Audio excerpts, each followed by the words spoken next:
Hi there, Aaron here again, and I'm doing another little top 10 list, and this is basically 10 shows that I enjoyed watching, that I have on DVD, favorites of mine, and it's not in a particular genre, just 10 shows that I really enjoyed. Let's get right into it. And they're not in any particular order either. This one has not even been opened. I actually watched it. I got it from the library. Not this set, but I got the original set that I watched from the library, and then I watched it on TV, and I really enjoyed the show. And it's Carnival, so I have the complete series. Unfortunately, there's only 2 seasons that died way too early. It's a hard show to explain, but we've got some amazing actors in here. We've got if you've seen Carnival, then you know what I'm talking about. Or no, I'm not talking about. It's a magical, mystical show that has its own mythos, some really cool actors. It's kind of Twin Peaksian in a way. Clancy Brown's character is incredible, and gotta say, Nick Stahl is great as the lead, and there's just so many characters that just steal parts, but Clancy Brown really makes the show. And if you've never seen Carnival, I really recommend you pick it up, check it out. There's only 2 seasons of this show, unfortunately. It is a quality HBO program, and I would highly recommend it. Here's one that's kind of on the cheesy factor, but I like the show, and for what it did it well, and that was Murder, She Wrote. Of course, it's Angela Lansbury, but originally the role was supposed to go to Jean Stapleton, who had just come off of playing Edith Bunker and didn't want to go into another series.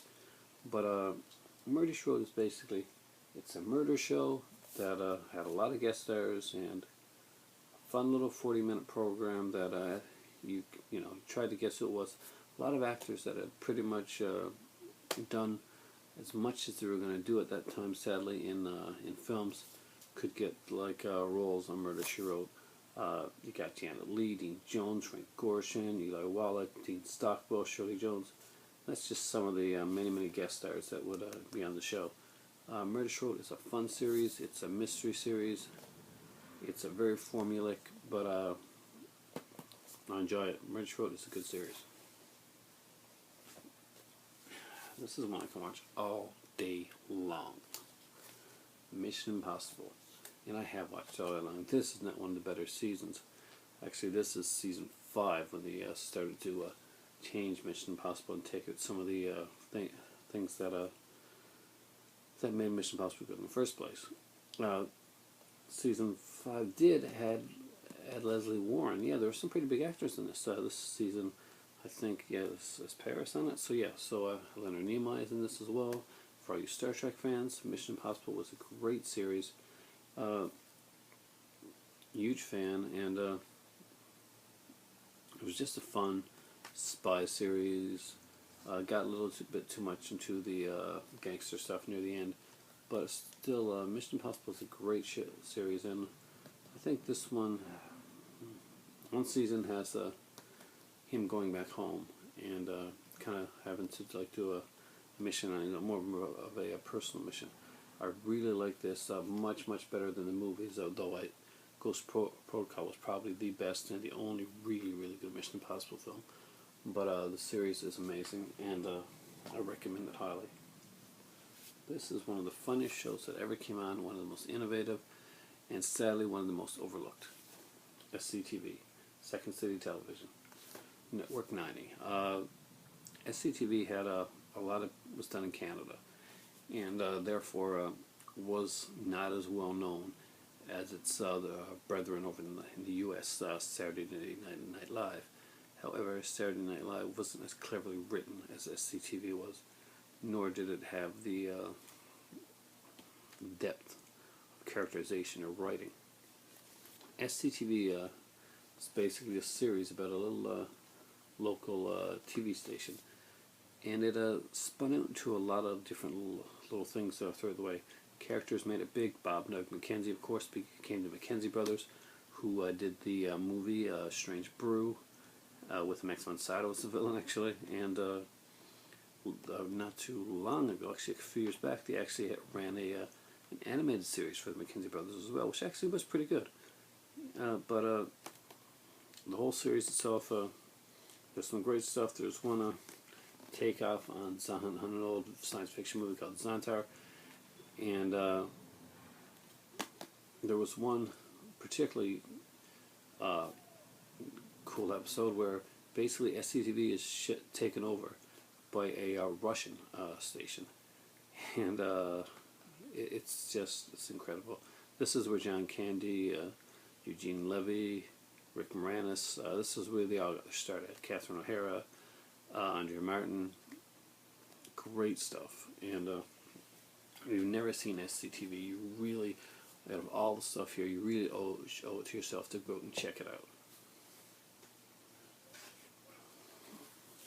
Because I'm a film noir buff. This was pretty much the TV film noir.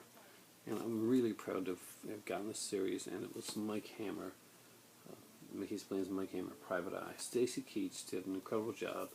It was not PC, it was Mike Hammer all the way, and the series ran about, well, let's see if they say here, 26 episodes. So, if you can get your hands on this set here, you're a film noir fan, you owe it to yourself. It's pretty great stuff. Next one up is a series that I really love, and that is Hunter. Works for me. Hunter, of course, was originally supposed to be Dirty Harry. The series, ex-football player turned actor, Fred Dryer, became the lead in Hunter, and the Dirty Harry part was taken out, worried that it was going to be a little bit too edgy, though they kept the Hunter character pretty kind of rough and edgy himself, and the gorgeous Dee Dee McCall, played by Stephanie Kramer, and very cool series. This is the second season, so it's very cheap to get. So Mill Creek put this one out. Some of the guest stars: Robert Englund, Jane Russell, Robert Davey, Bruce Davison, Jesse Ventura, Ozzie Hayes, and a bunch of others. Hunter is a really fun action cop series. It's one of the better ones out there.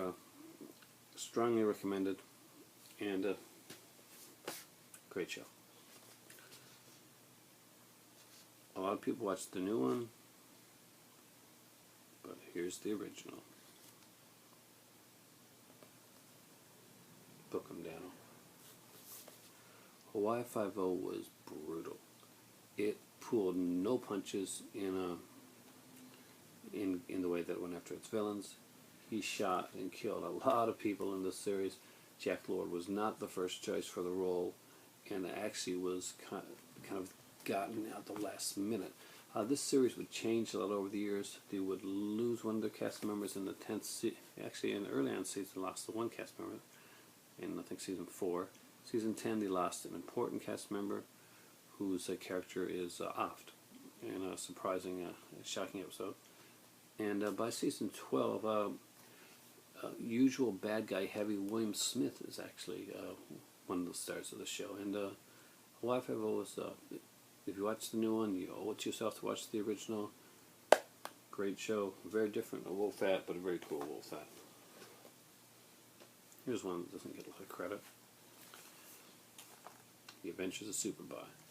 Salkins did a Superboy series before Lois and Clark. And Lois and Clark, pretty much honestly, is what got this canceled. This was a good series. This here is the first season. That's John Haynes Newton. He was the original Superboy in the series. Though Gerard Christopher would take over and make. He was more of a comic book fan, so you got to see a lot more of the way Superboy would be in the comics. However, I gotta say, I really do like the first season. It's much maligned. Yes, it gets better in the second, third, and fourth season. It gets darker and it gets more into what comic book would be like. But John Haynes Newton is not a bad guy. And I did miss T.J. White, Perry White's, I guess, son, grandson. Can't remember right now. Who was in the original season. and I find his character pretty good. Stacy Hutch is an amazing Lana Lang. She's beautiful. I've always found her gorgeous. And I wish more people had bought this, because we were getting the rest of the seasons out on like normal DVDs instead of crappy Warner Archive bull, because that's what it belongs on out in the stores to buy. It doesn't belong in some stupid Warner Archives crap.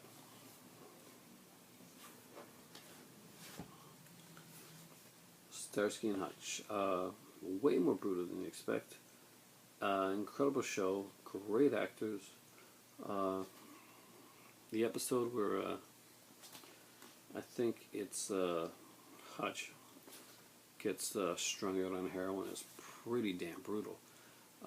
This is way better than it had any right to be, but the series was great, and a lot of these shows back around this time, this is not the comedy Starsky and Hutch that you saw in some movie of. This is actually really cool Starsky and Hutch, and these guys epitomized cool. They epitomized badasses at the time. Huggy Bear was incredible, and Antonio Fargas, of course. Oh man, great actor. You see him in a lot of the blaxploitation movies. Watch Pram Grier stuff, you've seen Antonio Fargas, and that's Antonio Fargas right there. Hibbis, oh, Huggy Bear. And last but not least, one of my favorite newer shows. It only lasted one season. I'm kind of glad it did, because you know what, the season was great, and it didn't have a chance to take a second season and go bad, and that is Harpers Island. Harpers Island ran 13 episodes. It is a slasher series. It is a murder mystery.